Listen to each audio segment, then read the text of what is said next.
following is a presentation of Main Street Media, your source for news, sports, and information on Main Street in Middle Tennessee.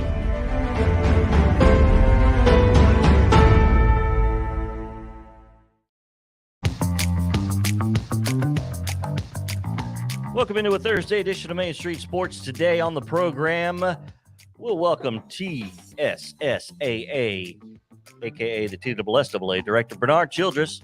Talk a shortage of officials and other high school sports topics. Also, Kevin Ingram with the Vanderbilt Radio Network to preview a big upcoming Vandy, Tennessee baseball series this week. And also, our team and player of the week, plus always talking Braves as the season is around the corner, NFL, and more. It's on this Thursday, March 31st edition of Main Street Sports Today. Now to the Hall of Famer and Sports Writer of the Year, Mo Patton with the Sundrop Kid from Alabama, Chris Yao. What is going on this Thursday? Hope you guys are having a fantastic day all day long. It's a little chilly outside as of yesterday. It was much warmer, but that's okay. I'm not mad about it because it doesn't matter. We're inside. We're not outside at some ball game, thank goodness. We are not yet. Well, that's true. But there's a lot going on in the world of sports, and I'm looking forward to diving into everything that we have to talk about, including our top story, which is the opening kick today. Bruce Arians has called it quits, and the rumors flying around everywhere, you know, what part did Tom Brady play in this? Appears that Tom Brady coming back played a pretty big part, because Bruce said, I want Todd Bowles to have a really good team to work with, and that's what he has now. So Todd Bowles has been elevated from defensive coordinator to head coach of the Buccaneers, rather than Byron Leftwich, surprisingly. So anyway, that's the top story. It's almost top story by default, but there's not been anything else that's gone on that even comes close to that, I don't think. As you mentioned, Todd Bowles instead of Byron Leftwich, I just think the fact that Bowles has previously been a head coach probably tips the scales that way.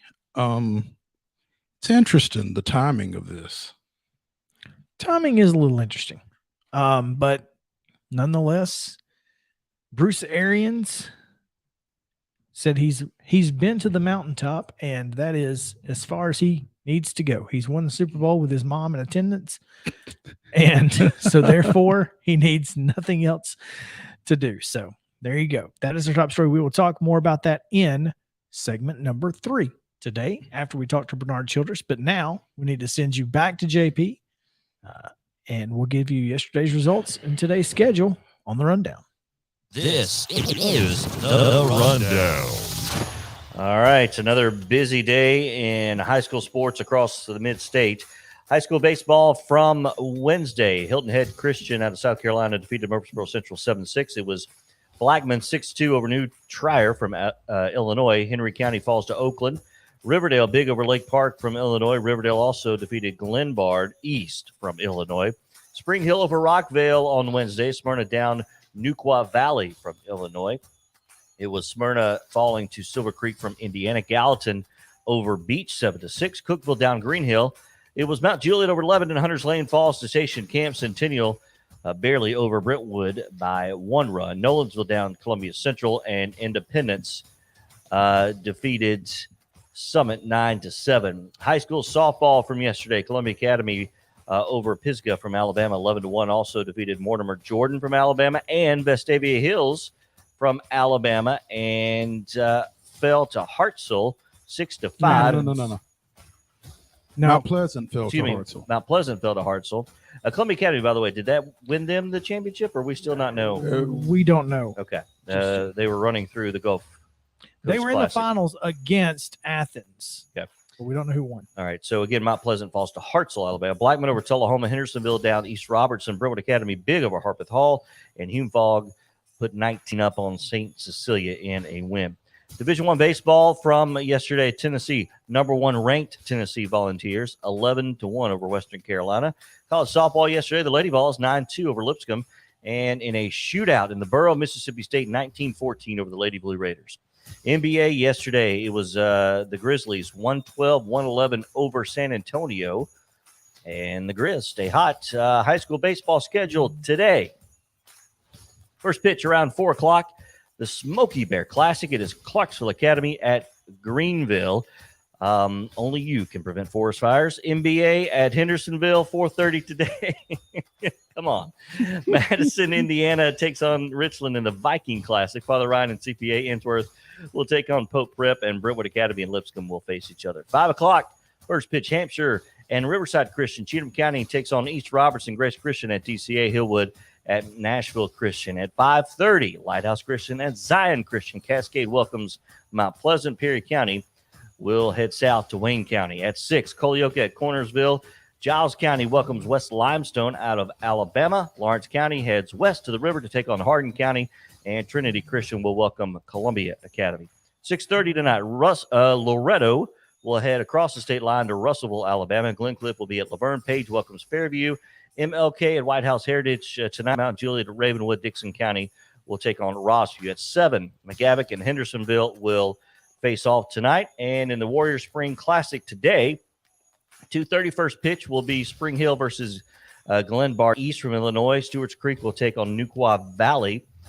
That's a 5 p.m. first pitch. Also at 5, Overton will take on Tullahoma. Clarksville and Collierville also at 5. Station Camp will play Watkins Memorial out of Ohio. Also a 5 p.m. first pitch. At 5:30, Spring Hill and Coffee County will face Blackman. At 6 will take on David Crockett. Siegel and Tullahoma at 7:15. And then the following 4 at 7:30 tonight, Briarcrest and Smyrna. Oakland versus Hartselle, Alabama. Riverdale versus Lexington Catholic. And Stewart's Creek versus Noblesville from Illinois. Again, at the Warrior Spring Classic. Check your local listings for locations as those games are being played around Murfreesboro. High school softball today, 4:30, Father Ryan and Brentwood Academy, St. Cecilia and Innsworth. Pope Prep host Harpeth Hall, and Nashville Christian will be at Davidson and Christian. At 5 o'clock this evening, South Haven at Zion Christian, Joe Burns versus Westmoreland, White House Heritage at Portland. Loretto at Summertown. Columbia Central at Independence. Dixon County will host Waverly, and DCA travels to Ezel Harding. 5:30 first pitch. Lawrence County hosts Page. Rossview at Clarksville. At 6 tonight, Gallatin at McGavock Beach and Station Camp, Goodpasture and Friendship Christian. On the pitch in soccer today, Nashville Christian at DCA. 5 p.m. first touch. Also 5 o'clock first touch for East Robertson, McEwen, DCA Nashville Christian, and Laverne and Smyrna. At 6, Creekwood will face off against Dixon County. Also, University School of Nashville takes on MLK. Mount Juliet at 11, and also a 6 p.m.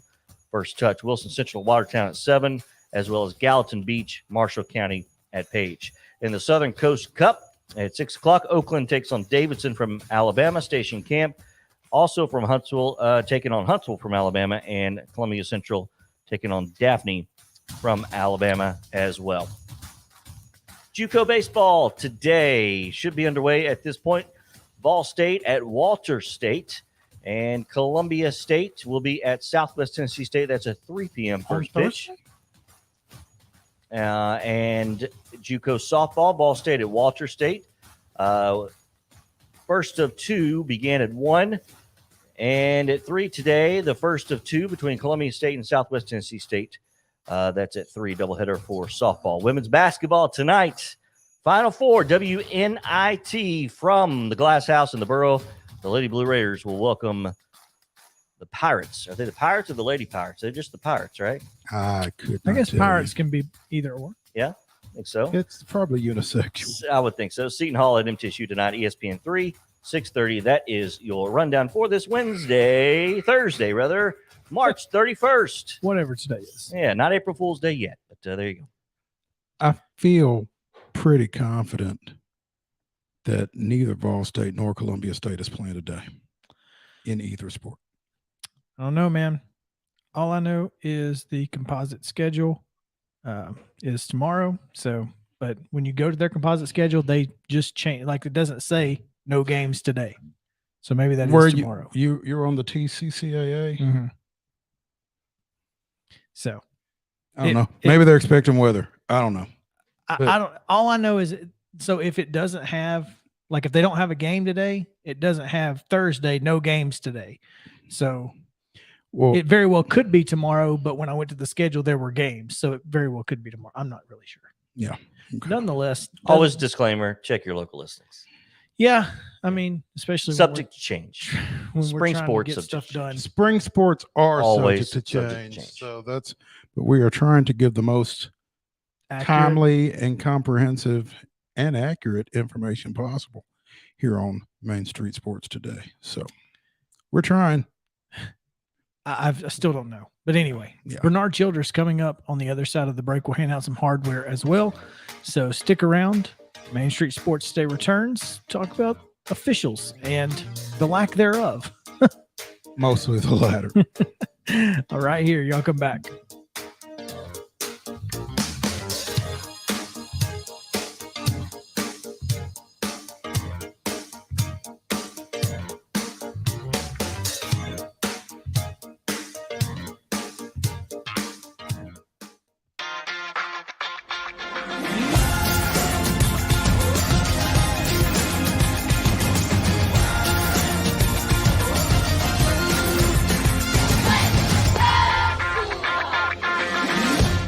Hey folks, while we take a quick break from the show, I want to tell you about our friends over at Custom Stone Handlers in downtown Columbia.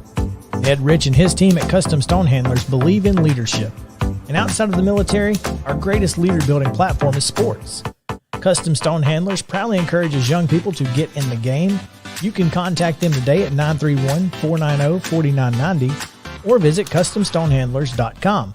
Jones & Lang Sporting Goods here in Columbia has been outfitting teams, officials, and anybody else from T-ball to college for 50 plus years. Be sure and check them out at 931-388-8060 or online at jonesandlang.com. Jones & Lang Sporting Goods, the look of a winner.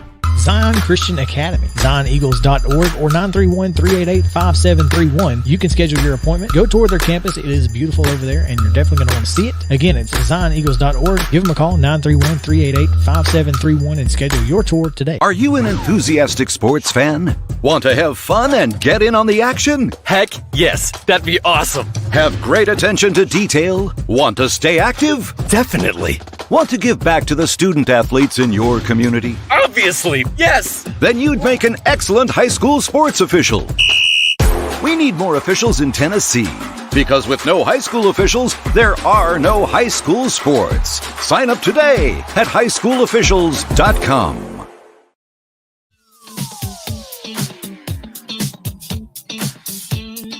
Welcome back in Main Street Sports today. Looking forward to bringing back the title sponsor tomorrow. Should be fun. Before we get to the director, let's hand out some hardware, Mo. That'll work. The End-to-End Life Team of the Week presented by Custom Stone Handlers. Ned, Rich, and the folks doing a great job. And we head north. Independence Baseball, 4-1 last week and averaging 12 runs per win. Yeah, defeated Marshall County, Blackman, Clarksville, and Rossview. May have been Rossview. I don't remember the fourth one. But I don't remember the fourth one off the top. My apologies. But we know those three. But definitely. They did win 4 games last week. Hang on, I can tell you. Again, our friends at Custom Stone Handlers presenting the End-to-End Life Team of the Week. Close. Rockvale.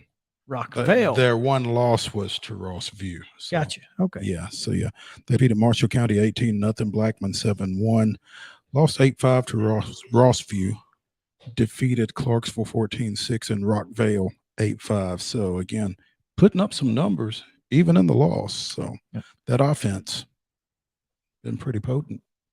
Speaking of bringing the title sponsor back, we'll talk about him right now. MTBJ, Mid-Tennessee Bone and Joint Player of the Week, also north of here. Spring Hill High School's Quint Miser. The senior catcher went 3 for 9 in 3 games last week with a pair of bombs and 5 RBIs as RBIs. Can't believe I said RBI, runs batted in. RSBI. Yes. As the Raiders went 2-1 over 3 games last week. So congratulations to Quint Miser of the Raiders. Is that like saying the MLB? Yeah. It's like so many things, and it's like so many arguments I've had over the years that it's unfortunately, that's what you get when you have acronyms. Anyway, Coach's Corner now presented by From the Heart Cafe over in Chapel Hill. And of course, Renee Hart and the gang over there keeping you good and fed if you're out in Chapel Hill. So make sure to go by and see them. It's phenomenal, great food, and always a good time. Pick up a book while you're waiting and have some fun.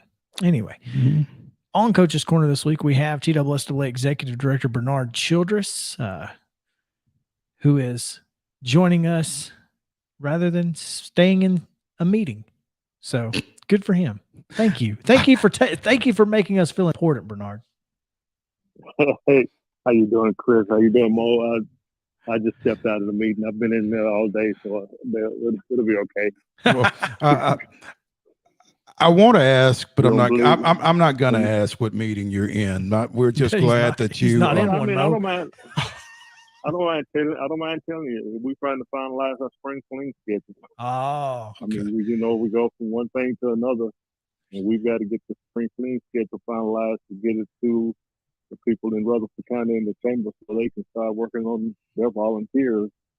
And we need to get it to them this week. So we've been working on that all day today. And I imagine, Bernard, particularly with that 4th classification for baseball and softball, that this is, a different undertaking for you guys, obviously. You're right, Mo.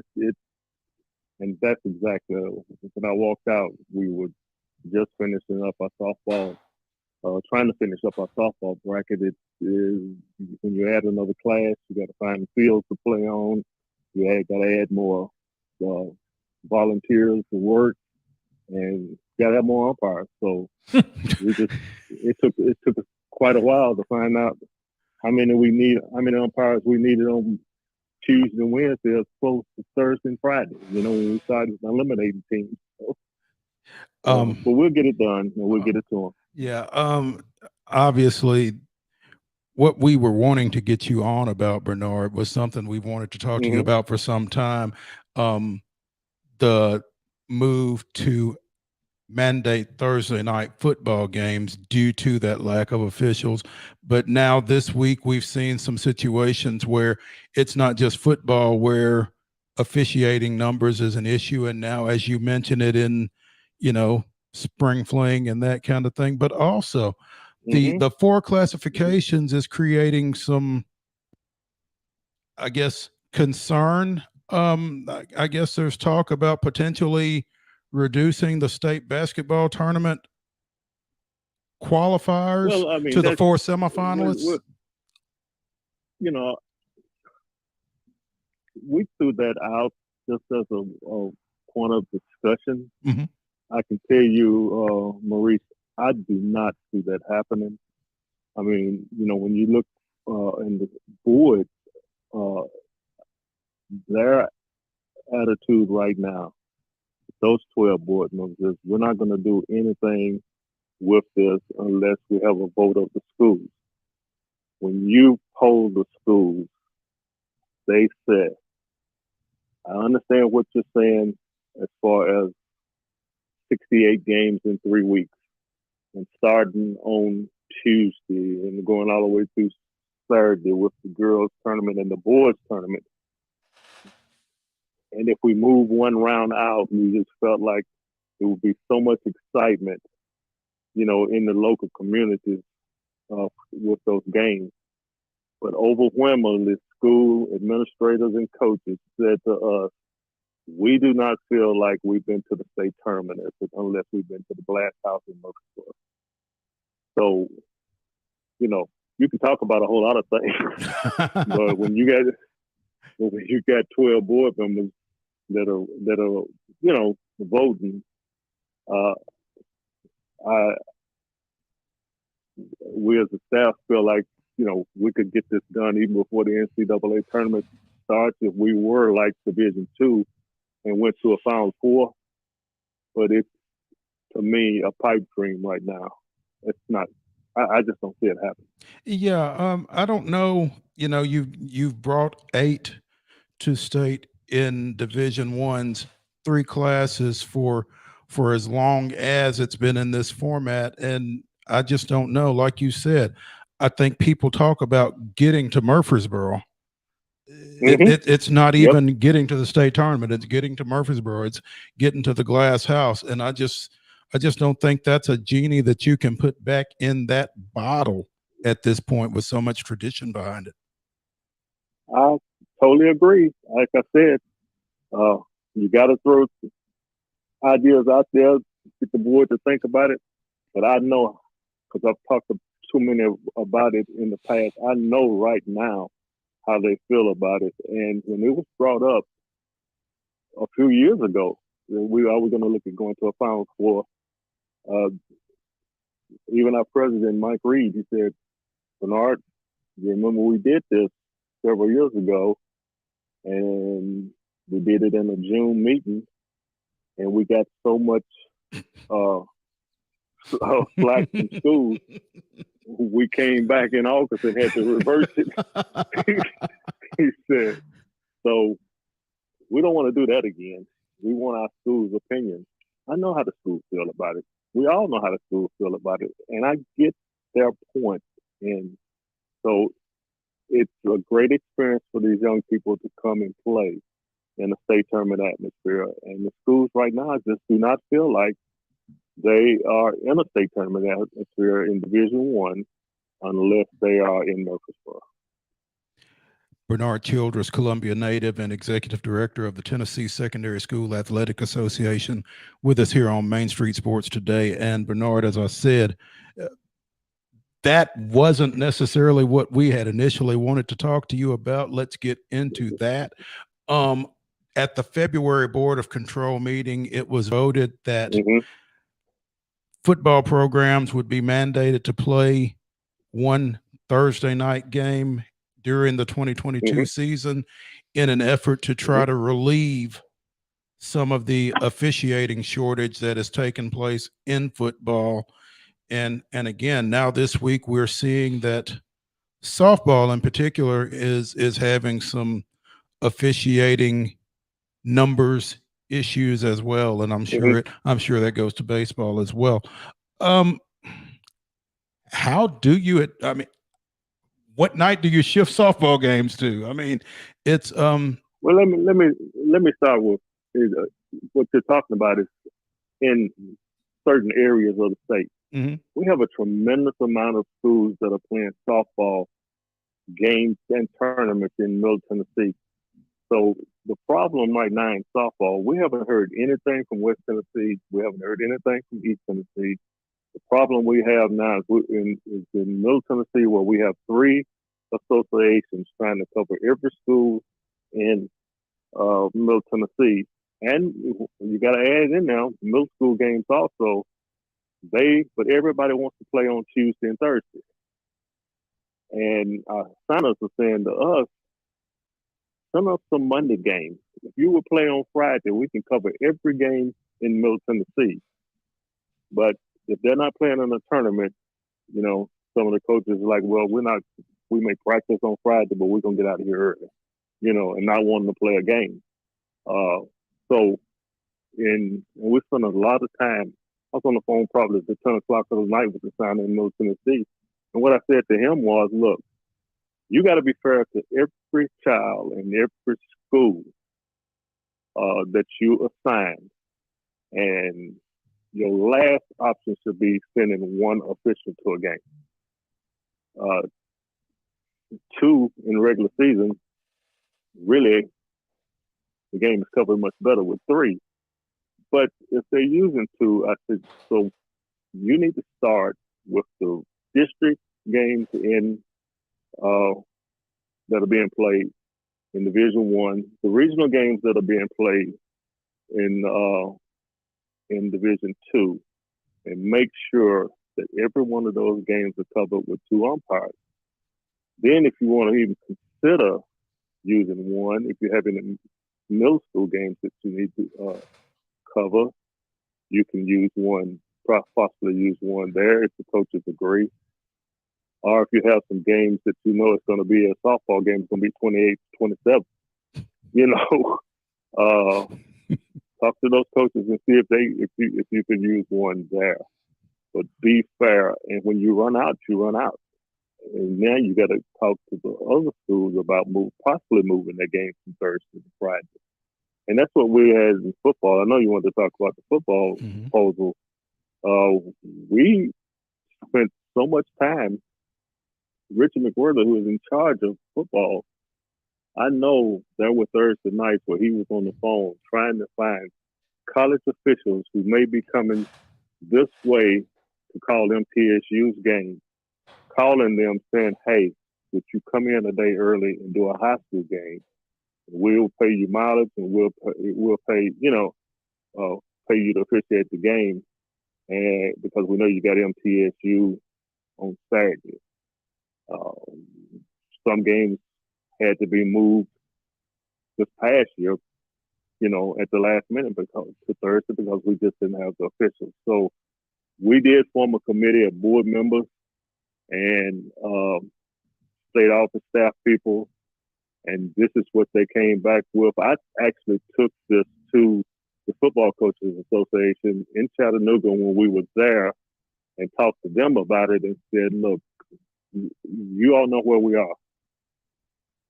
If we made this type of proposal, would you support it? And they, to the person, they said, we're all in this together. We've got to recruit some young people to get into officiating and stay. And until we can do that and get our numbers back up, we would be willing to try this for 1 year. So we had support of the Football Coaches Association. We had the committee's recommendation, and of course the board passed it. It's as far as recruiting goes. I had someone suggest to me, and I don't know if this is something that you guys could do or if this is something that needs to be left up to individual associations, but trying to get into into colleges where there are a lot of college kids who could use a little extra cash, and the only thing better to do on a Friday night is party. So I'm just saying, maybe we need to get into these colleges and say, hey, y'all, we're going to give you a little extra cash and put it in your pocket. And hopefully, if 20% stick it out, then, you have some officials for the future. But it's a tough thing to ask folks. I mean, it's rough out there. Hey, Chris. Yes. We're already there. Okay. We have signing officers that go speak to college classes all across the state, trying to recruit young people and even players of particular sports to give back to the game. And and Jim Manise here in our office has gone to several colleges and spoke to classes about the same thing. We now have in Rutherford County, we're hoping that if it works, it spreads all across the state. The schools in Rutherford County agreed that they are going to seek out and try to sponsor at least one young person, like I said, maybe a college person, or somebody that's interested in, started with football, somebody that's interested in football and actually what they're calling scholarship them, pay for their uniform, pay for their association fees, pay for their registration fees, and all the things they got to have to get started for that first year. And they're trying to do that right now. Good. And we have some schools that have actually said and called us and said, hey, we got a kid that wants to do this, and we're going to pay for everything that he needs to get started. Tell us what that is and how much you think it's going to be. We think, Because you think about it, when they starting, so I'm gonna have to come out of my pocket with between $300 and $400 just to get started doing this. Yep. How long is it going to be take me to get this back? You know, how far am I gonna have to travel? How many games am I gonna get? And some of them are just like they don't really have the money to get started. So we're trying to do things like that to try to help. We've been having a student officials program where if students they're identified, you know, 11th grade on, if they're identified and they want to work, we waive all registration fees here at our office, and we get them with an association, and they work with veteran officials and try to train them to become officials. But our numbers are down.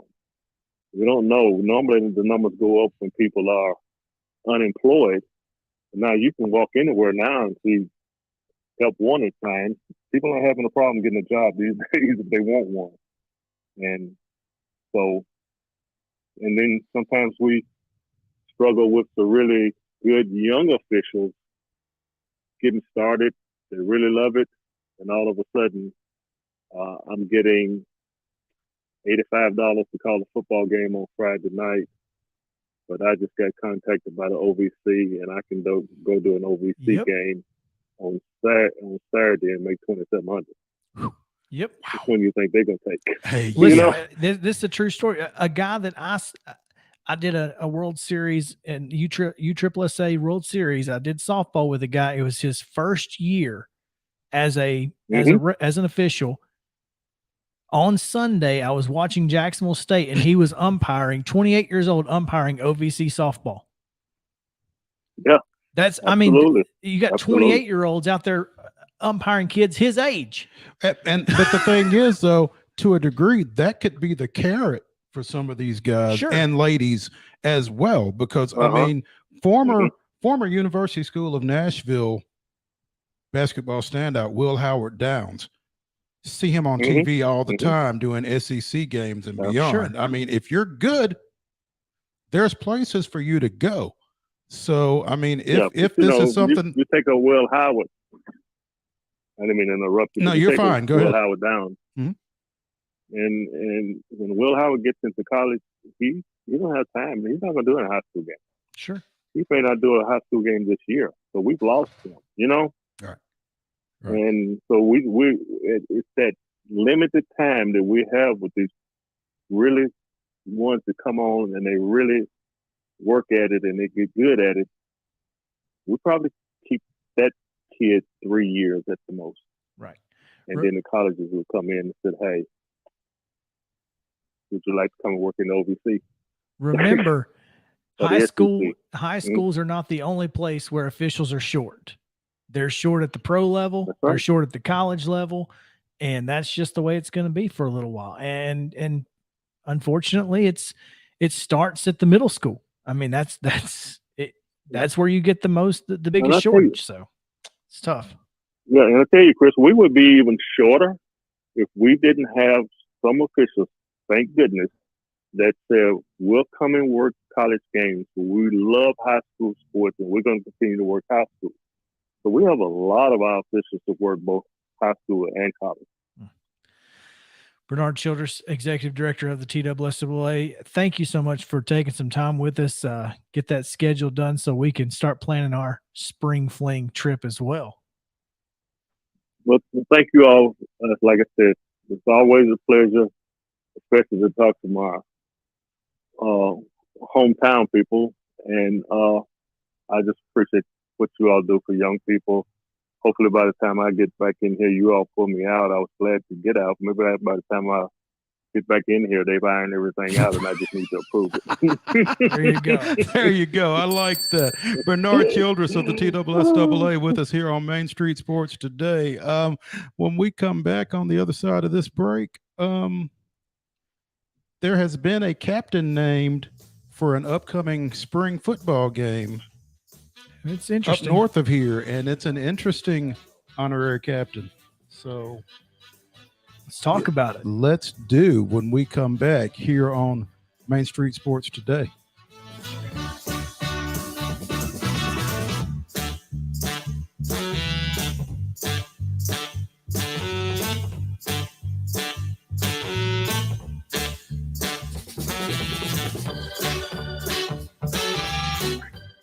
Are you an enthusiastic sports fan? Want to have fun and get in on the action? Heck yes, that'd be awesome. Have great attention to detail? Want to stay active? Definitely. Want to give back to the student athletes in your community? Obviously, yes. Then you'd make an excellent high school sports official. We need more officials in Tennessee. Because with no high school officials, there are no high school sports. Sign up today at highschoolofficials.com.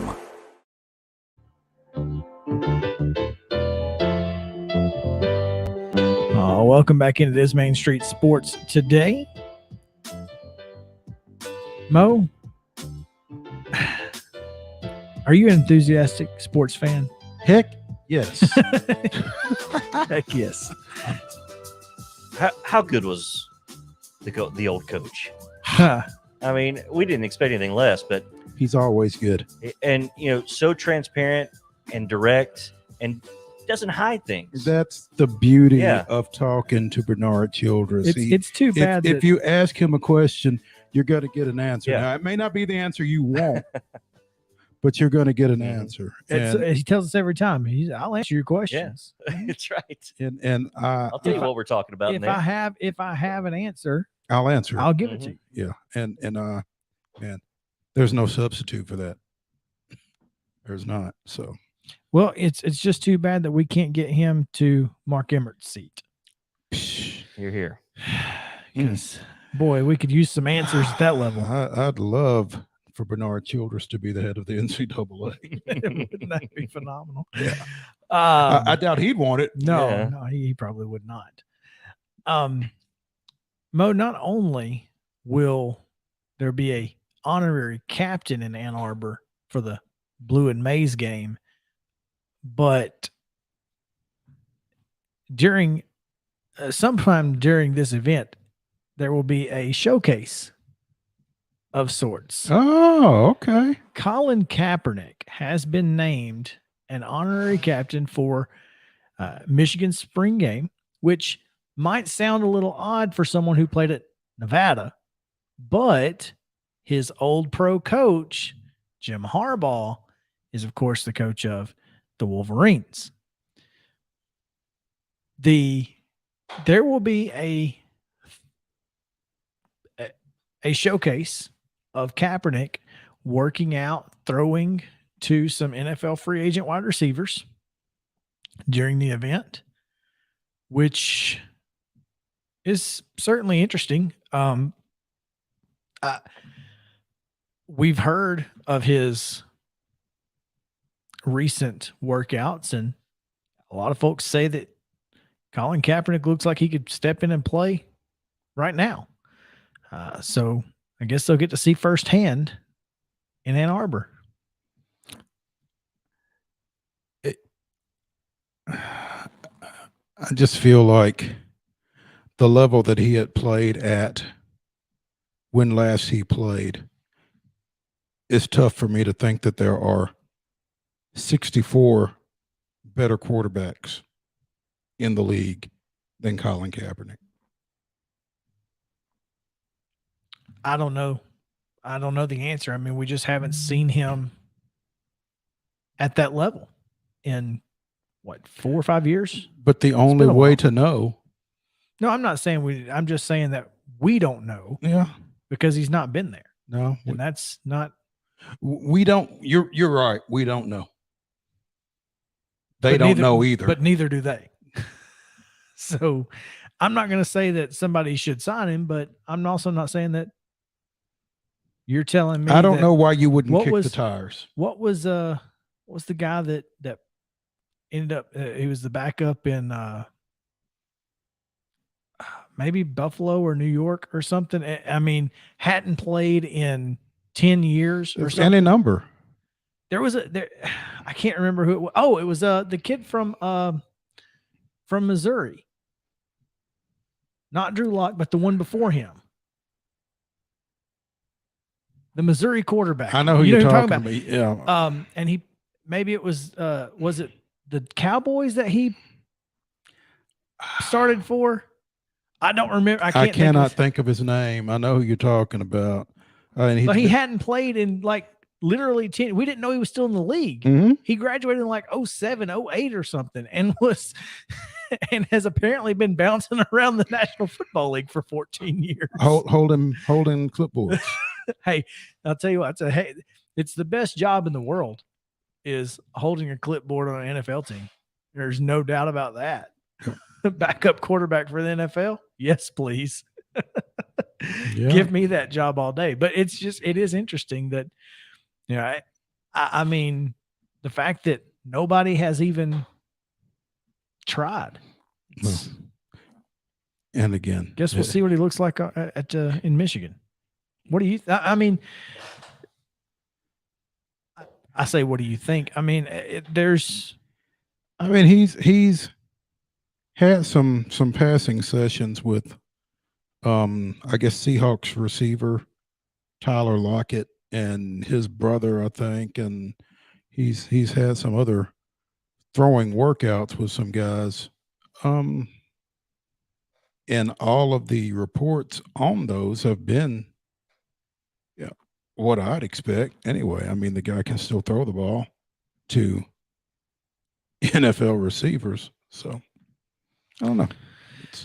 I just don't know if you're trying to win football games. I don't know why you wouldn't take a look at him. Just give it a shot. All right. Bruce Arians, just to touch on that for just a little bit more.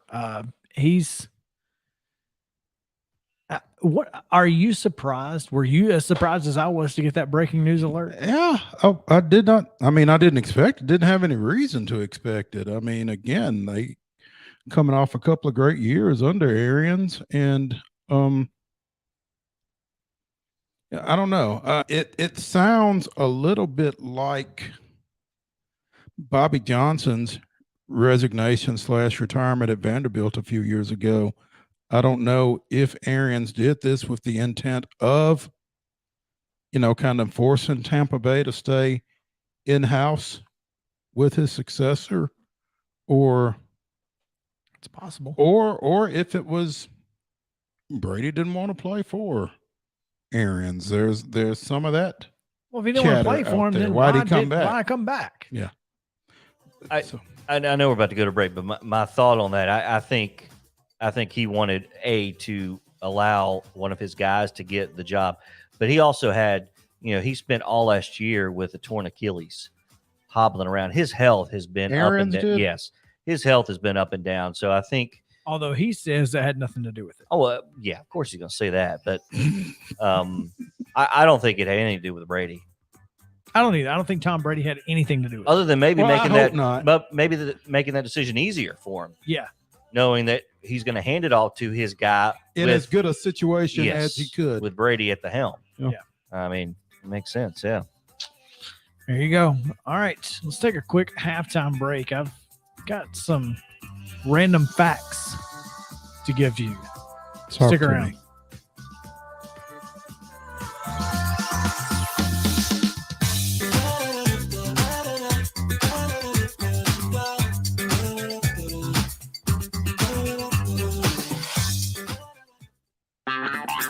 This is Chris Yao with Main Street Sports Today. Every show, Mo Patton and I welcome friends from all across the sports landscape, from high school coaches and reporters to national, college, and pro sports personalities. You never know who might stop by for a chat.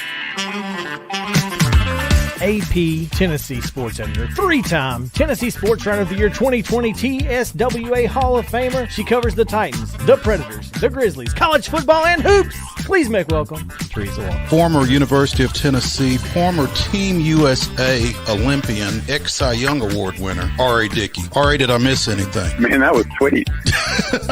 Yeah, I need to listen to that before I go to bed every night. That was nice. Has 5 sports Emmys. That's not bad for the other guy in Wham, Ryan McGee.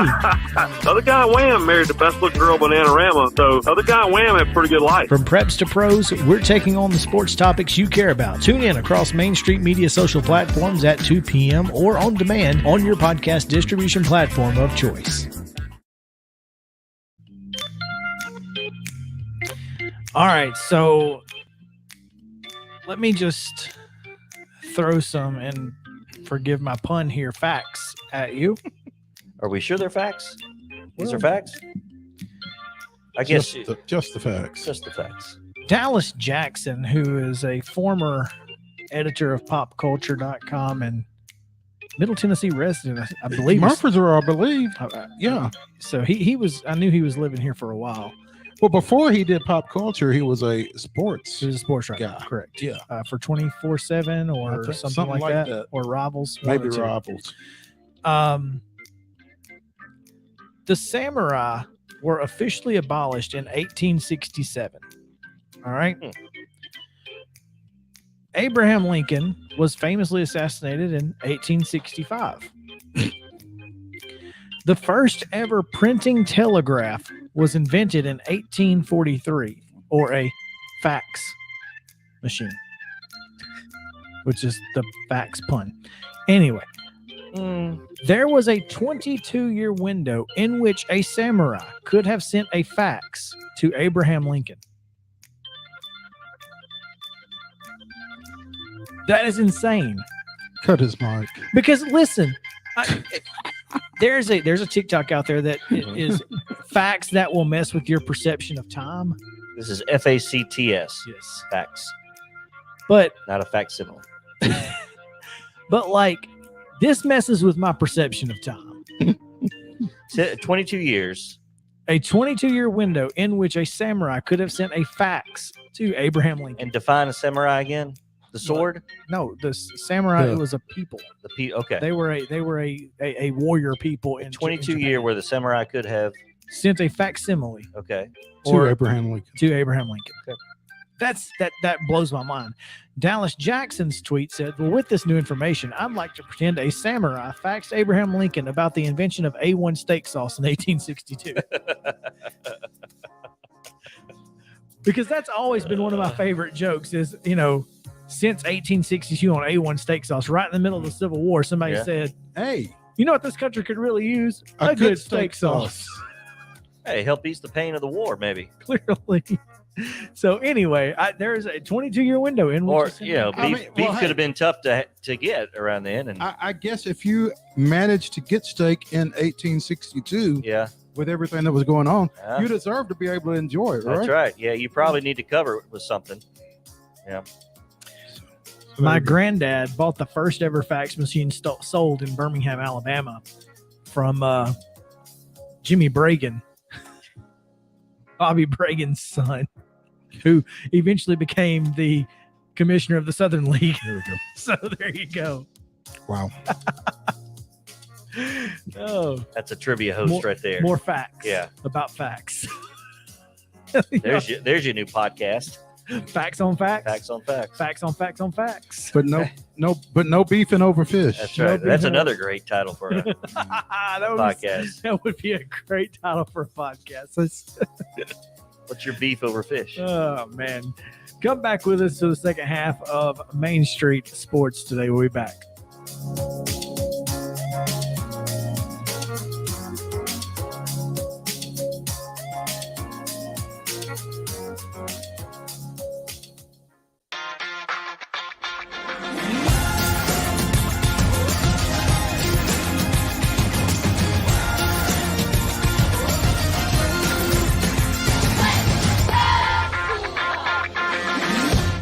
Hey folks, while we take a quick break from the show, I want to tell you about our friends over at Custom Stone Handlers in downtown Columbia. Ed Rich and his team at Custom Stone Handlers believe in leadership. And outside of the military, our greatest leader building platform is sports. Custom Stone Handlers proudly encourages young people to get in the game. You can contact them today at 931-490-4990 or visit CustomStonehandlers.com. Jones & Lang Sporting Goods here in Columbia has been outfitting teams, officials, and anybody else from T-ball to college for 50-plus years. Be sure and check them out at 931-388-8060 or online at jonesandlang.com. Jones & Lang Sporting Goods, the look of a winner. Zion Christian Academy, ZionEagles.org, or 931-388-5731. You can schedule your appointment. Go tour their campus. It is beautiful over there, and you're definitely going to want to see it. Again, it's ZionEagles.org. Give them a call, 931-388-5731, and schedule your tour today. A game without a crowd is just a scrimmage. A performance without an audience is just a rehearsal. Without your presence, high school sports and the performing arts aren't possible. Ensure that these essential extracurricular activities continue to enrich the lives of students in Tennessee. Purchase a ticket to your local high school's game or performance. This message presented by the TSSAA.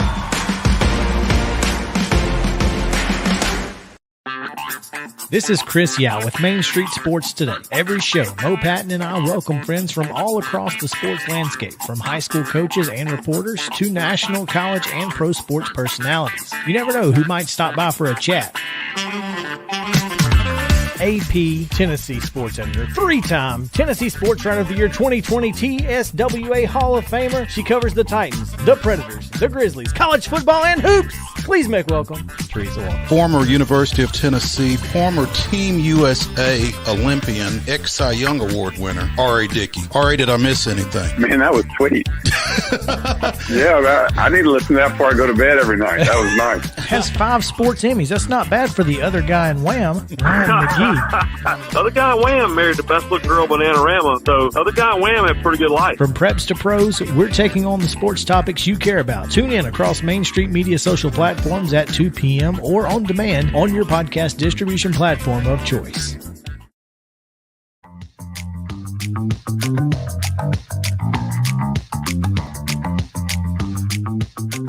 Made to the second half of Main Street Sports Today. Coming up, we'll be joined by Vanderbilt Sports Radio Network's Kevin Ingram ahead of the Vandy UT Powerhouse Baseball Series coming up at Hawkins Field starting tomorrow. Also, a little Braves baseball talk as well. And, looks like we got a wild card final segment.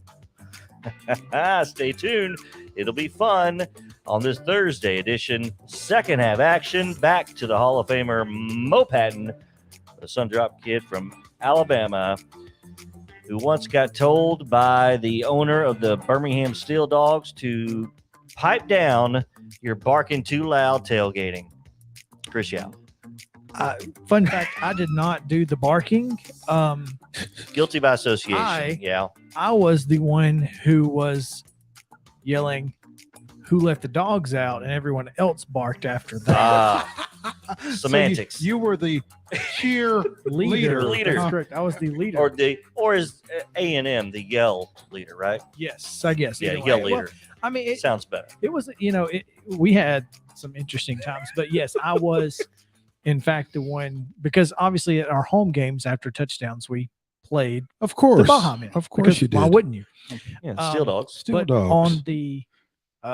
On the road. How much did they have to pay for that, by the way? Nothing. I mean, it's just like playing at a bar as long as you pay the BMI and ASCAP fees. Why is that song like the poster child for that? Did they have a big for what? For paying royalties of it's like it probably gets played so much. Maybe so it's randomly. It's kind of like the song version of "Let's Get Ready to Rumble." Yes, that's exactly what it is. Yeah, it's interesting. Curious. My favorite was when we would do they had an indoor blimp that they would fly around, and it would drop like free stuff from it, mm-hmm. and they would play you drop the bomb on me during that segment. That was always fun, and as an aspiring DJ, you were impressed and loving that, right? He was taking in all of mm-hmm. that. Well, so the Steel Dogs ran from 2000 to 2007, and in best 7 years of your life, right? Well, the first year I didn't have season tickets. We went to like 3 or 4 different home games, including mm-hmm. the first game. So that's when we got hooked. But we bought season tickets every year after that. But in 2002, 2003-ish, when they would play the, you dropped the bomb on me, I would always tell people it was the number one song in Afghanistan at the time. Oh. It was bad. Man. I was a rough 18, 19-year-old kid, man. I'm just saying, I left. Hard to believe in that, Mo. I left no joke unsaid, untold. I can tell you. No matter how funny it wasn't. It's only not funny to. Christian's motto: put it up there. You decide. That's right. I mean, Anyway, let's talk about the Braves because speaking of dropping bombs. Yeah. First, before we get to the lineup, is the Sean Newcomb experience gonna be over?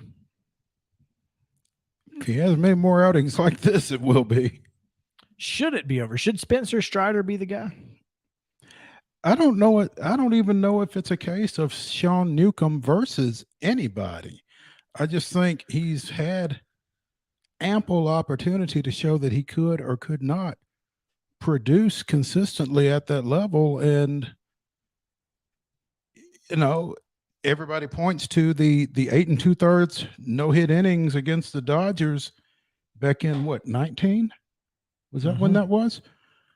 But by far, that outing has proven to be the exception and not the rule. And I mean, you don't expect him to throw like that every time out, but you expect to see something closely resembling that on a regular basis, and certainly not 4 walks in 1 2/3 innings like he did today.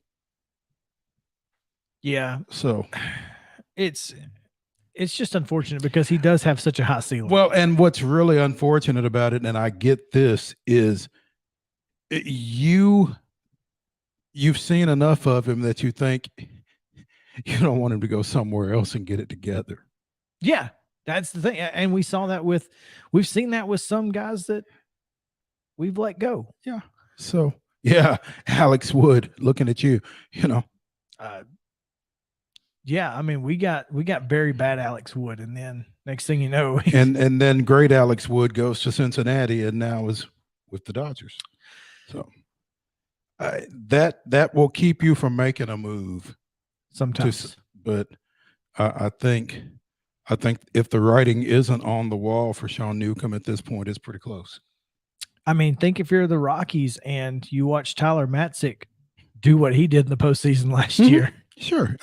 I think probably every major league team has a horror story like or that. Yeah. At least one. At least one, though. Yeah. For sure. My question in this segment was, is this Braves lineup the best top to bottom Braves lineup we've ever seen? Because that lineup that included Justice and McGriff and Marquise Grissom. Mm-hmm. I mean, there were some. Chipper obviously was in there, but then you had Lemke and Belliard who were meh. You had Lemke and Belliard who were meh, but you had enough other sticks around them that they were quite productive. Yeah, Galarraga was at first, I think, during that stretch. 96, 97. Mm-hmm. I mean, I said McGriff because I was doing 95. Oh, yeah. Yeah. I mean, for me, it's tough for me to answer that just because they start to run together after a while, to be honest. But this lineup, especially when you add in a DH, whoever that is, because it sounds like right now Ozuna is going to be the guy in left, which that's what it looks like. At least to start. I don't get that. Well, right now he kind of has to be because you don't have Acuna. Could you not put Dickerson in left? I mean, you could, I guess. But do you want him in the lineup? What's he going to do? Pinch hit? You got a DH. That's what I'm saying. But I mean, I guess I don't know, but I think it's a possibility that we could see 6 Braves hit 30 home runs or more. Let me just throw something out there. Talk about the greatest Braves lineup of all time. To me, what stands out was that first run in the early 90s, maybe the year 2, but Otis Nixon. Well, yeah, Terry Pendleton was an MVP candidate. Mm-hmm. Ron Gant was in his prime 30 guy, right? Mm-hmm. David Justice was up and coming. Jeff Blauser almost had an MVP type year one season at shortstop. At Otis, I mean that. But then you had Greg Olson. So yeah, leading up to that World Series win, I think 92, 93, maybe 94. I think though that would give a run for the greatest. But to your point, I think this year's team may have the weakest link on that. This year's team is Dansby Swanson. Yeah, that's a good weak link, and that's a pretty good weak link. Only the number one player drafted. Well, he only hit 27 home runs last year. Yeah. I mean, this is a team that could absolutely see Acuna, Olsen, Riley, Ozuna, Albies, Duvall, potentially Dansby. You're looking at seven or eight guys who could potentially hit 30 home runs. 25 easily. 25. That's that. And there are no holes in this lineup. For all the people talking about the Dodgers lineup, and it's great. Don't get me wrong. It is a fantastic lineup, but until you send them out on defense. Well, but this Braves lineup offensively, and they can actually catch the ball at their positions. I would be hard pressed to make an all 90s team that would compete with this lineup because of the lack of production from second base and shortstop through that era. Yeah, because you would put Javi Lopez on that team at catcher. Right. But yeah, second up the middle, they were a little lacking. So yeah. Anyway, let's take a quick break. When we come back, Kevin Ingram joins us from Vanderbilt Radio, and we'll talk about this weekend's big series against the number 1 ranked Vols. So stick around. Main Street Sports Today returns after this.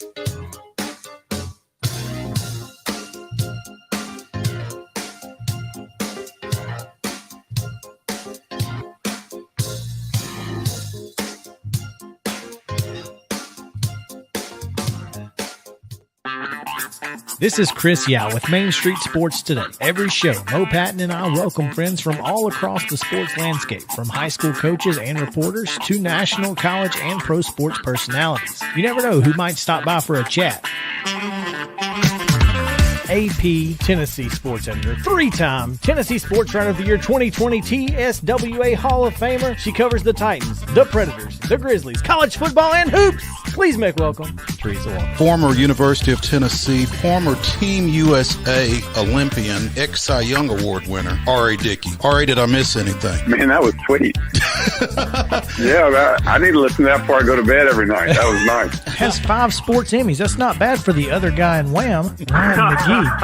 The other guy in Wham married the best looking girl, Bananarama. So the other guy in Wham had a pretty good life. From preps to pros, we're taking on the sports topics you care about. Tune in across Main Street Media social platforms at 2 p.m. or on demand on your podcast distribution platform of choice.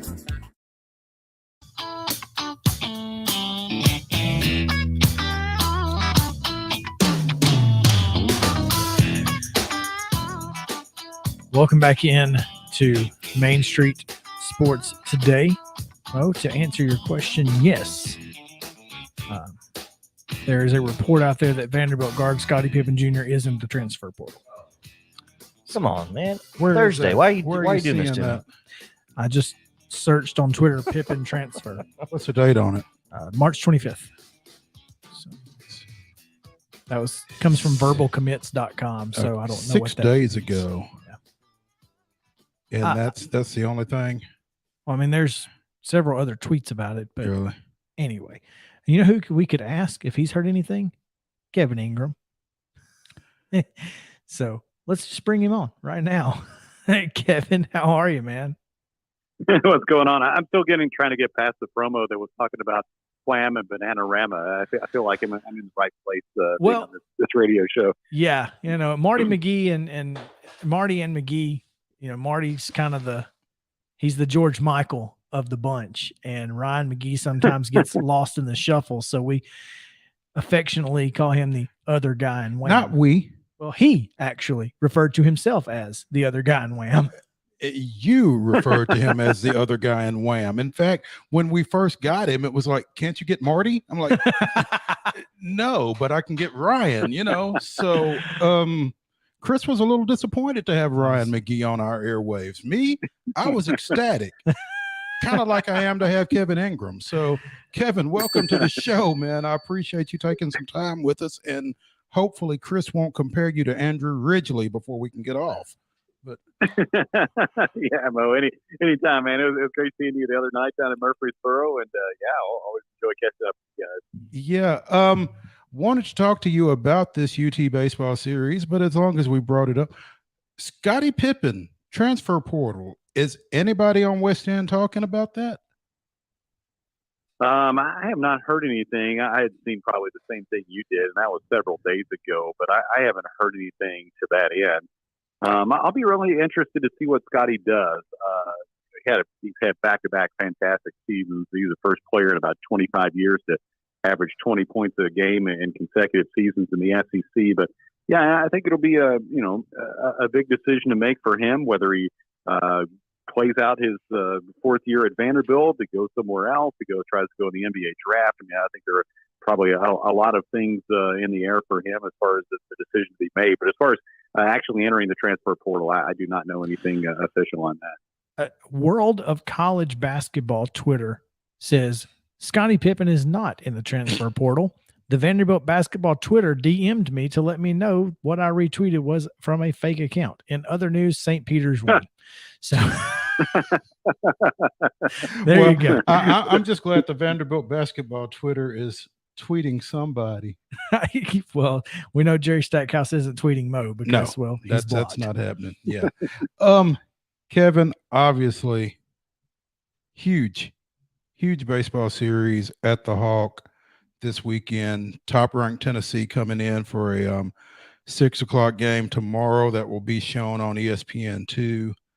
7:00 game on Saturday that will be on the SEC network, and a 1:00 series finale on Sunday that will be shown on SEC Network Plus. Now, which of these games will you be working, and in what capacity?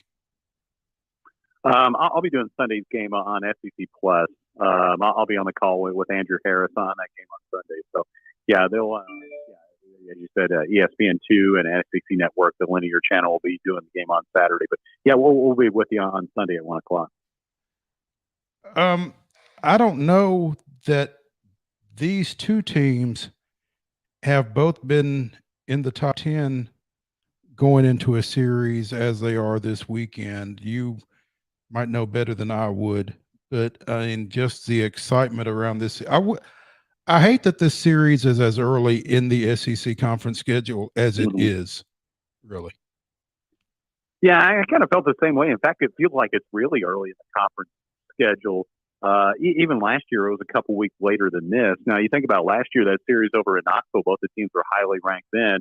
And it was a really, it was a pretty hyped up series last year. And it was around the time that fans were first being, again, allowed to come back into the ballpark. And I think there was some sort of attendance restriction, but I don't know that was very closely followed, which was fine in terms of, having a great atmosphere for the series. But boy, this one's really jacked up. I mean, Tennessee ranked number 1. They moved into that spot, and deservedly so, after they just went down to Oxford to beat the daylights out of Ole Miss last weekend. And Vanderbilt slipped down a few spots after dropping 2 out of 3 against South Carolina. But I really expect this to be a great series.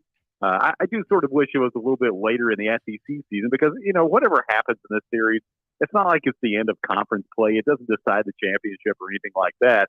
But if one team or another gets a sweep, it could certainly help or hinder the other team. So we'll see.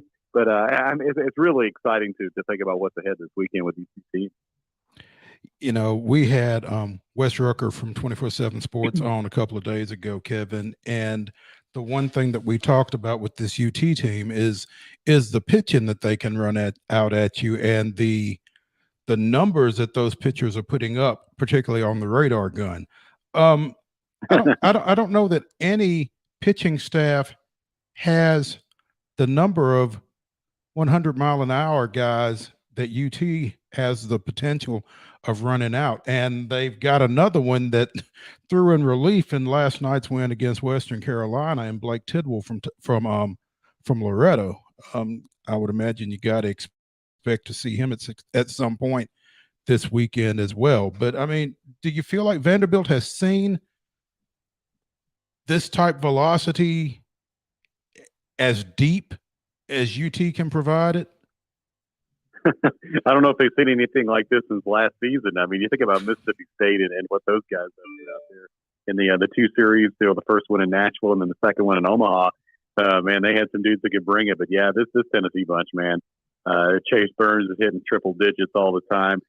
You mentioned Blake Tidwell. I'll be interested to see how they use him this weekend. You got to think if he pitched last night, I know he's coming back from injury. You got to think we'll probably see him at some point. He's been a weekend starter, I should say, during his career, was last year. So I got to think he'll be a factor. Redmond Walsh really good at the back end of that bullpen for Tennessee. But yeah, their pitching's been amazing. I mean, you look this deep into the season, you got a 186 team ERA in 24 games or 25 games, 24 of them wins. Pretty remarkable. They're really good across the board, whether it's putting the bat on the ball and driving it out of the yard or pitching. They've got it all this season. So yeah, they've been so impressive. Only loss was to Texas, and that's been it. They've rolled through these first two weekends of SEC play 6-0. How does Vanderbilt combat this? I mean, this is a really good Vanderbilt team. So what can we expect from the Commodores to make sure that Tennessee walks out of here not 9-0 in SEC play? Yeah, I think it's going to be a challenge for Vanderbilt. But the one thing I think you have to keep in mind too is that Tennessee probably looks at this as a measuring stick series, not really just for this year's team, but for their program. Mm-hmm. And this feels like a really important series for their guys to go into Nashville and say, okay, we're here, we're not going anywhere. Tennessee has made a lot of progress over the last couple of seasons with Tony Vitello as coach. But Vanderbilt's still been Vanderbilt, in the national champion in 2019, came up a win short of another championship last year. So, and you got a lot of guys in this Vanderbilt team who played in this series last year against Tennessee and who played in the College World Series. I mean, you look at the top few guys in the batting order, pretty much all the regulars, with the exception of Davis Diaz, the freshman. Everybody else that you're going to see as far as position players has played in a very meaningful game for Vanderbilt. So, being in these situations, they're really nothing new for a lot of these guys. I think one thing that Vanderbilt's going to have to really do in this series is when they have opportunities to score runs, going to have to get them home. That was a problem in that series against South Carolina. Stranded 22 base runners in games 2 and 3 of that series.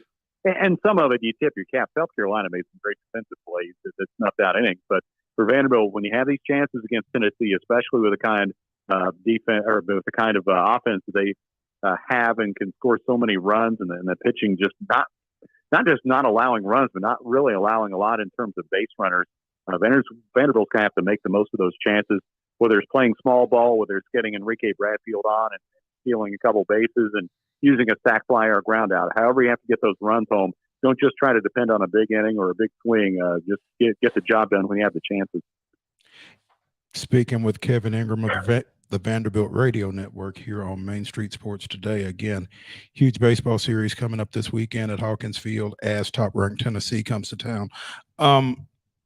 Kevin, as you were talking a second ago, it struck me. Do you feel like this series is more important to Tennessee than Vanderbilt?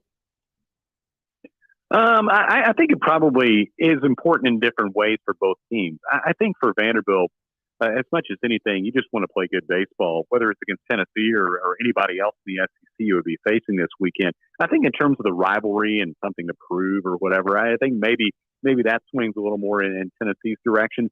But I think for Vanderbilt, it's more about, hey, let's take another step in the course of this season. Now, there's no question. It's a rivalry series. Everybody understands all that. And Vanderbilt's players and team and fans and everybody feel that too. But, yeah, I think it's just important in different ways for each of these teams, if that makes any sense as far as answering your question, Mo.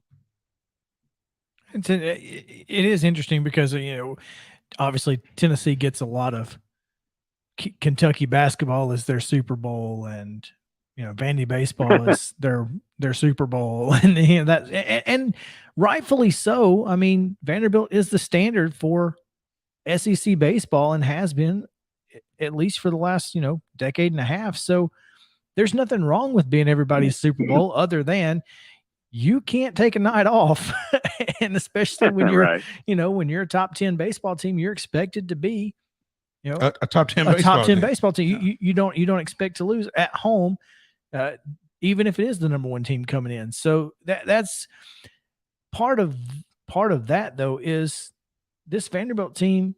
They know how to play in these type of games, and Tennessee plays a little loose, and that's probably because they don't feel like they have anything to lose.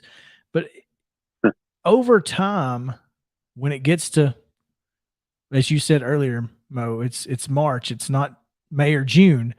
Over time, this team knowing how to win is still going to make Vanderbilt baseball a tough team to beat throughout the season, no matter what happens this weekend.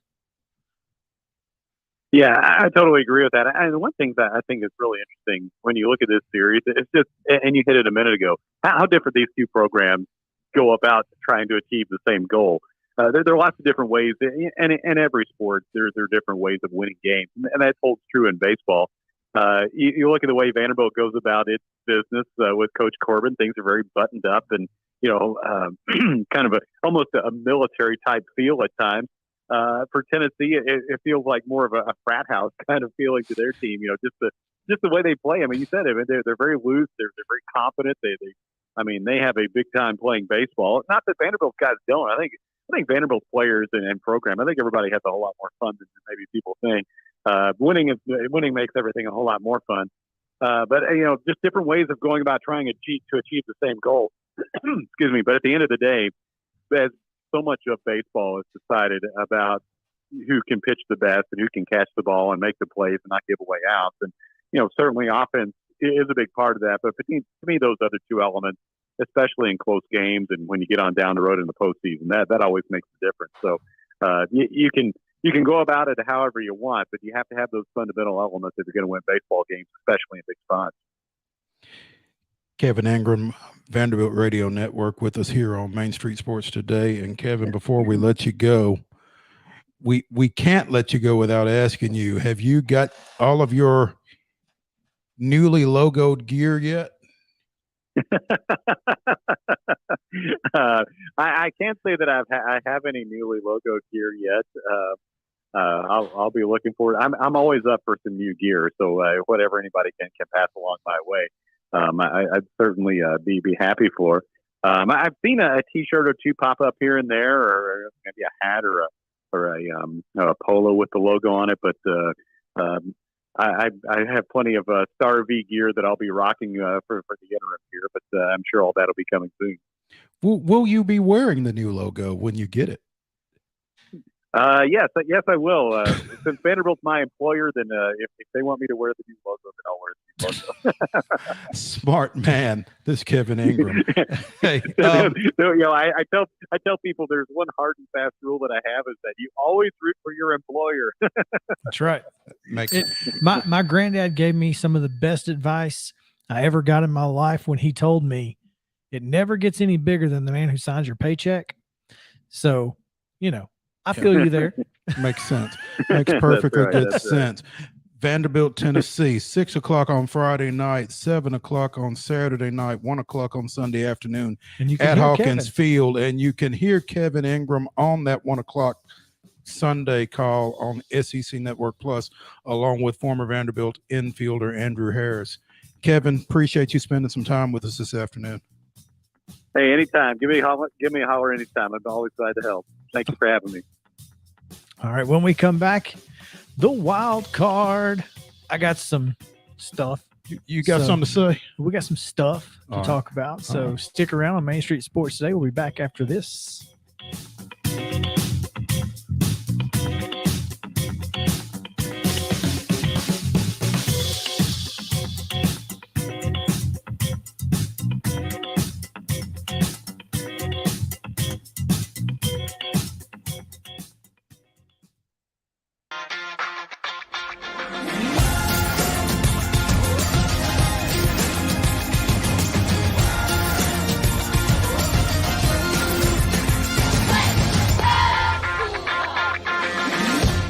Hey folks, while we take a quick break from the show, I want to tell you about our friends over at Custom Stone Handlers in downtown Columbia. Ed Rich and his team at Custom Stone Handlers believe in leadership. And outside of the military, our greatest leader building platform is sports. Custom Stone Handlers proudly encourages young people to get in the game. You can contact them today at 931-490-4990 or visit CustomStonehandlers.com. Jones & Lang Sporting Goods here in Columbia has been outfitting teams, officials, and anybody else from T-ball to college for 50-plus years. Be sure and check them out at 931-388-8060 or online at jonesandlang.com. Jones & Lang Sporting Goods, the look of a winner. Zion Christian Academy, ZionEagles.org or 931-388-5731. You can schedule your appointment. Go tour their campus. It is beautiful over there, and you're definitely going to want to see it. Again, it's ZionEagles.org. Give them a call, 931-388-5731, and schedule your tour today. A game without a crowd is just a scrimmage. A performance without an audience is just a rehearsal. Without your presence, high school sports and the performing arts aren't possible. Ensure that these essential extracurricular activities continue to enrich the lives of students in Tennessee. Purchase a ticket to your local high school's game or performance. This message presented by the TSSAA.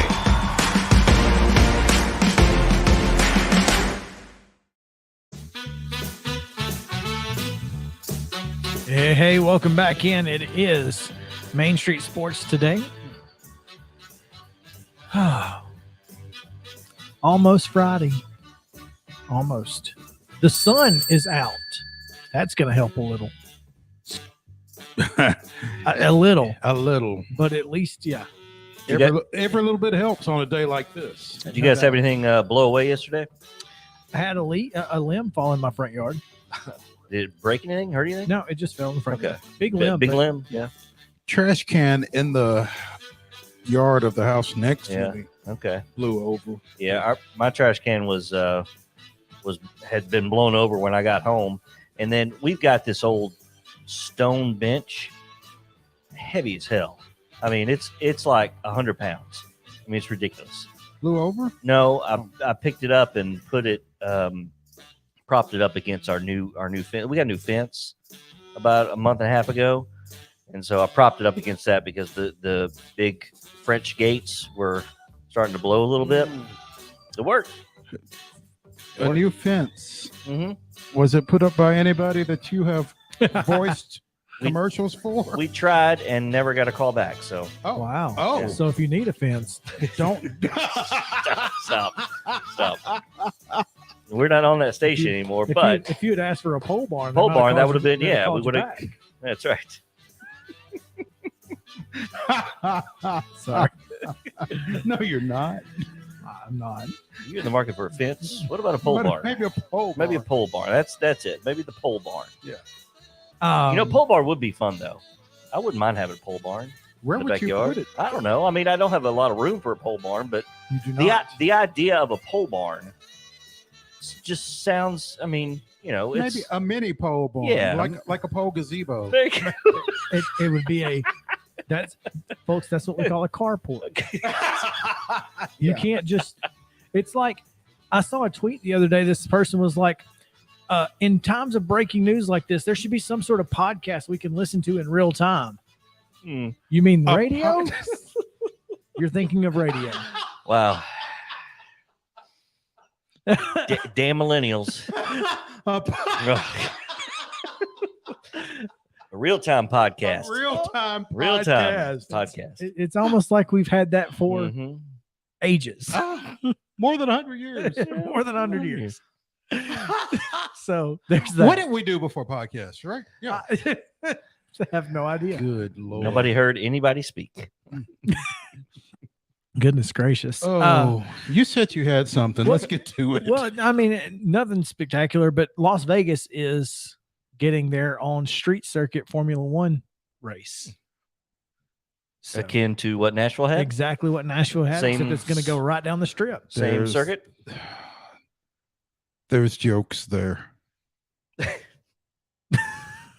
I mean, feel free to give them. No, it would be completely tasteless. But again, Nashville, is not the first place that they had a street race, Mm-hmm. but I'd certainly believe. Are they coming back? Yeah. Okay. Absolutely. Yeah. Music Is Grand that- Prix is a thing. Well, But they had some issues, but the way that Nashville handles this kind of stuff, That's it true. makes Las Vegas and other tourist destination type cities very intrigued. And I love that Nashville was kind of the test market for something like the this. trendsetter, so to speak. Yeah. And so kind of setting the standard for everybody else to try to catch up to, sort of like the NFL draft from a couple of years ago. There are a lot of similarities for what you're talking about. Because think about it. It's like Nashville is the Vegas of the East without the gambling. Yeah. Because you're right. What you're talking about, this race, the NFL draft. Look at the ACM awards. They were in Vegas at the Allegiant Stadium. I mean, they went full on football stadium in the Dome, and they've been in Vegas for a while now. The NASCAR awards came from Vegas to Nashville, right? Yeah. I mean, Nashville and Vegas really are pretty similar. They are. Yeah. There's just, it's casinos and honky tonks. Uh-huh. What's the real difference? The drinks aren't free at the honky tonks, I can tell you. Unfortunately. Matter of fact, or fortunately. Not only are they not free, but I think you pay for Vegas's drinks at Nashville honky tonks because they're double the they're price. trying to make up for it. Huh? Yeah. It must be. So they're owned by the same folks. And well, as you said, winners and losers they have a losers in Las Vegas. And so maybe you are paying for Vegas's drinks then, huh? There you go. But I love the idea of the street races. I think they're fantastic. I think it's really cool. I think Formula One likes them. Yeah. I think Formula One is trying to, because, and this, Governor Lee has not just put something out there for $500 million for football, but apparently there's $17 million on the table to lure NASCAR to the fairgrounds. Oh, wow. So, I think I saw something on the Daily Memphian. There's $2 million in something in Memphis too, on the river that he put out there. I'm not sure what. I mean, clearly this is Governor Lee is making it known that sports tourism is important to, and Tennessee is open for business, as they say. He certainly has said that a few times. Yeah. But I thought that was really important because, while auto racing has certainly seen a decline in viewership, the people who watch auto racing are deeply loyal fans. I mean, almost to the point where, they'll fight you if you say something bad. And I think that's what you have to get in places like Vegas. You're going to get a lot of people to fly in, and places like Nashville, that's what Formula One is trying to ingrain itself into the American racing culture. And one way to do that is to build an event around their event. Yeah, that's the ticket. I agree. Yeah. Yeah, it doesn't have the same, or it has a different vibe, but if it's actually in your town rather than being at a facility in your town. Right. Yeah, absolutely. Before we get out of here, we've got about a minute left, but I wanted to mention from Main Street in Nashville's Ashley Perham, Perham, Perham, P-E-R-H-A-M. Mm-hmm. The verdict is in. Oh my goodness, that was quick. An hour and about a half. About an hour and a half it took to convict Clay Beathard's killer. Wow. So sentencing next, right? There will be a sentencing next. But yeah, so guilty on all 4 counts: first-degree murder of Clay Beathard, first-degree murder of Paul Trapani III, attempted first-degree murder of A.J. Bethurum, and assault of Sam Folks. Guilty on all 4 counts. So, yeah, at 12:12, the judge read the jury instructions, which took about a half an hour. The jury was released to eat lunch and deliberate at 12:52. The verdict was in at 2:57. So 2 hours depending on how long they took for lunch, to eat. it was about an hour and a half. They ate lunch and gave the verdict. Yeah. in an hour and a half. I mean, literally, they were That's just amazing. like I was a judge in the Texaco Country Showdown one year in Russellville, Alabama, and when the show was over, me and the 4 other judges walked upstairs, looked at each other, and said, "So, sweet tea trio," and then walked out. Like that's exactly what they walked in there, were like, "So, guilty on all 4? Sounds good to me." Yeah. How was your turkey sandwich? How was your turkey sandwich? And then they took 10 minutes to deliberate, and the next hour and a half to let's eat these fries before they get cold. Yeah. But yeah, Let's not go guilty, right? It's a nice, comfortable room. Yeah. Come on. we ain't got nowhere to be. So they basically said, "All right, we got to be done before such and such time so that we can go home. get out of here and miss traffic." Yeah. So that didn't take long. But that's, I mean, and for those of you who don't know, Clay Beathard, the brother of CJ Beathard, who is now a Jacksonville Jaguar, I believe so, and former BGA quarterback. And the younger Beathard was himself a quarterback at Long Island University. Sam Folks pitches at UT Martin. So couple of former BGA athletes involved in that unfortunate incident. And Michael Mosley had been in trouble before that incident. And it's nice to see this verdict come down, and hopefully he won't be. He was out on bond when the murders occurred. Hopefully he won't be in a position to hurt anybody else out on the streets ever again. Absolutely. All right. That's going to do it for today's show. Come back tomorrow, 2:00 on Main Street Media digital outlets or on your preferred podcast platform, where you can search Main Street Sports Today and subscribe. Get notifications every time that we drop the podcast, and you can listen to us at your leisure. And we got clumsy hands, so we drop it a lot. We do. And we drop it like it's hot. Oh, no. And it will be. Tomorrow will be a great one. We'll talk MTSU. Hopefully they'll get the win over Seton Hall tonight. And we'll also talk Jeff Ham, That's play-by-play voice of the Nashville Sounds, who will open their season on Tuesday at First Horizon Park. There you go. Come back tomorrow, 2:00. Same bat time, same bat channel. We'll see you then.